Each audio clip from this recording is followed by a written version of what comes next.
Hey, what's up, guys? It's Alpha Gaming here. How you doing? I've actually been playing some Yu-Gi-Oh! Well, actually returning to Yu-Gi-Oh! Through Master Duel, and I just wanted to share some of my tips on what helped me get through the game. And actually, the game has changed a lot since the last time I played it because it's been quite a few years since the last time I played. So let's take a look at my deck. The first deck I built is the Dark Magician deck, which the Dark Magician is my favorite deck in the entire game. Well, I should say the favorite monster. I grew up on Yu-Gi-Oh, so seeing Yu-Gi plays Dark Magician as the ace, kind of became my favorite. But anyways, if you look at my deck here, you'll notice there are a few cards in my deck here, which are staples. Um, those being Fact Veiler, Maxi, and Super Palace. Now, I want to go over some of the best staples in the game that I found to help me out a lot because staples in the game kind of make or break a deck. Because when you think about it, a lot of the meta decks they can go off so much that if you're not running a meta deck and you have no interruptions or anything, you'll pretty much get locked out by your turn. And a prime example of this would be a deck like Drytron's. A Drytron can set up a board where they'll have Herald on the field with like 6 cards in their hand to discard, and you pretty much can't do anything. You lose a duel, right? So to counter this, we use interruptions, right?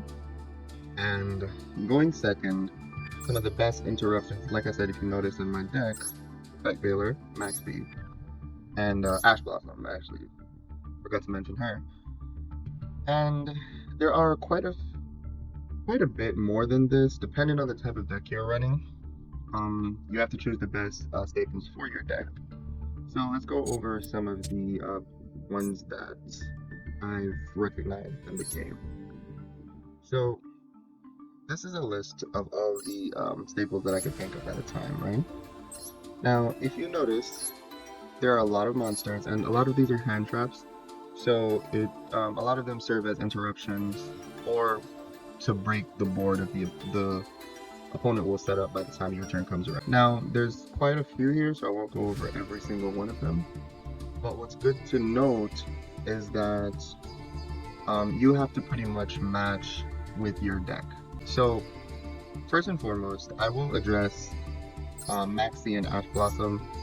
These two, personally, I think that these two are currently the best in the game because most of the best decks they either go off, which Maxi kind of gives you pluses based off of the amount of special summons they do, and Ash Blossom counters other Maxis or searches or searching or special summon from the deck. Another heavy combo piece that a lot of people use is Haki Fibrax, which special summons from the deck. So you want to have some of these inside of your deck. If you don't have them and you just have a generic deck, then more than likely the opponent will set up some impossible to break board on you, and you will not be able to play the game, and you'll just end up surrendering the duel if you go second. So my advice is you're gonna need to craft some staples.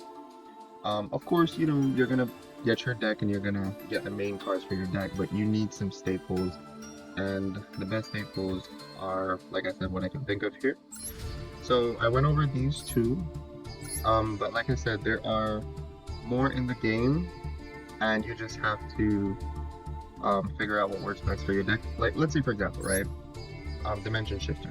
This is a dark spellcaster. If you're in a dark deck, you can actually run this card because if you're going second, the opponent wants you to go off. All of their cards will end up banished if you tribute this from your hand. Now, because they're a dark, if you're in a dark deck, you can actually run Allure of Darkness, which can serve as the banished fodder, assuming that you already went and you already have stuff in the grave. In my deck, which is a Deskian Dark Magician deck, I can actually fuse with this Dimension Shifter. So you just have to go with best what works for your deck. Gamma Seal, the Kaiju. This is just a representation of any Kaiju monster. You just have to choose the one that goes best with your deck.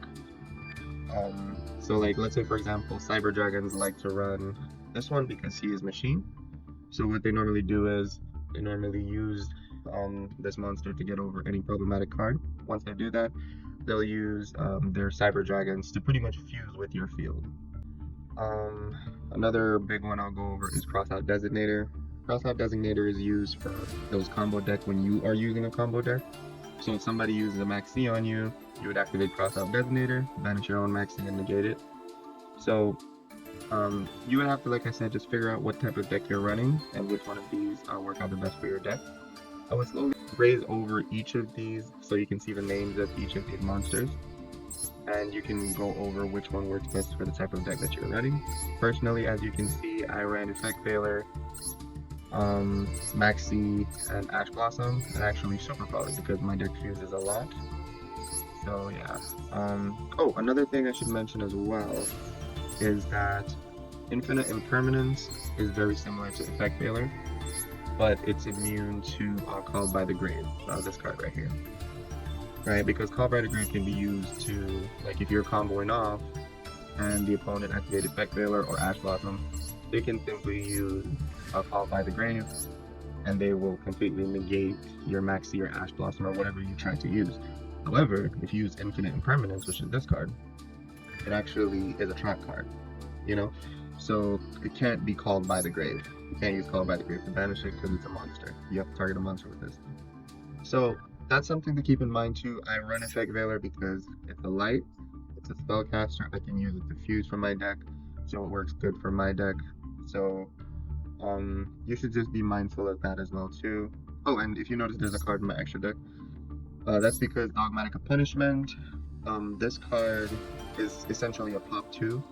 You use the original effect to pop a monster, and then by sending this, you would get another pop on the field, so you can get rid of floodgates, like skill drain, or you know, whatever other floodgates they might have on the field. That's annoying. You could use that. So let me know what you guys think, and if you guys can think of any other staples or hand traps or anything that I haven't mentioned so far, please feel free to go ahead and leave it in the comments.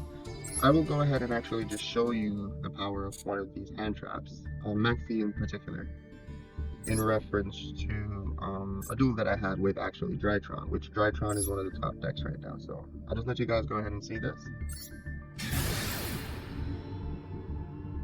And for some reason, whenever I face Drytrons, they always go first. Always.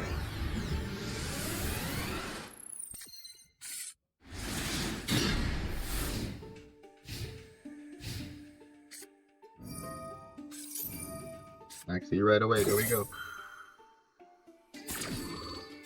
Just keep this up a little. Each time they special summon, we get a draw from the deck. We also have another interruption Effect Veiler in our hand if we see anything crazy that we can stop.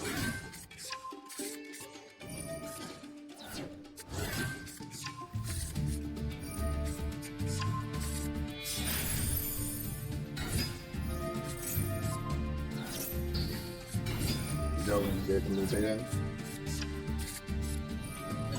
Here they go. They go into Herald, they have Ava in their hand, right here. So I already know they have a lot of cards, but I have so many cards in my hand to try to bait out what they got going. So yeah.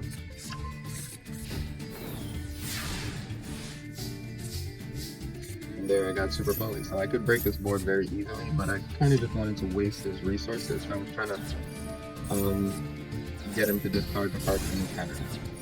Because a lot of this deck that I'm using, it recovers the resources a lot. And I'll show you guys some more duels with this deck, but this is mainly just to show you the power of Maxi.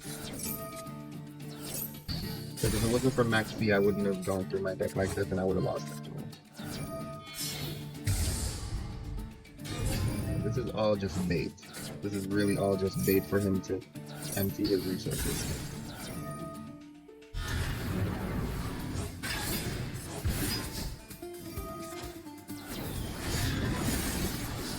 There you go, dude.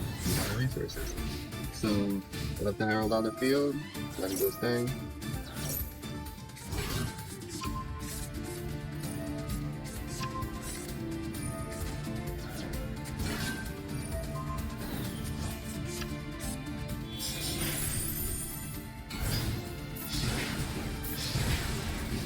Now look at this, they went for the Zeus play. Oh, this was funny. So what happens is now is they had a light machine and a light fairy on the field, which a requirement that I can use. Those two monsters can be used to fuse Mud Dragon in my deck. So that's what I just did just now. I fused with their monsters, and you cannot negate Super Poly. So that's why this card is really good going second. So I was about to summon Mud Dragon. This card itself is okay. It's not really like a broken card or anything. But Super Poly being able to get rid of like problematic cards such as those, and because you cannot respond to it, that's what makes this card good. So I could have broken their board from the very first round, but like I said, I wanted to kind of bait out their cards to kind of let them be out of resources by their turn. In the second turn, they committed to Zeus, and then that was it. So yeah, that was just to show you the power of Maxi. Effect Veiler only got like one shine in that video, but anyways, let me know what you guys think. And like I said, if there was anything I missed, feel free to comment in the comment section, and leave a like and subscribe. Have a good one.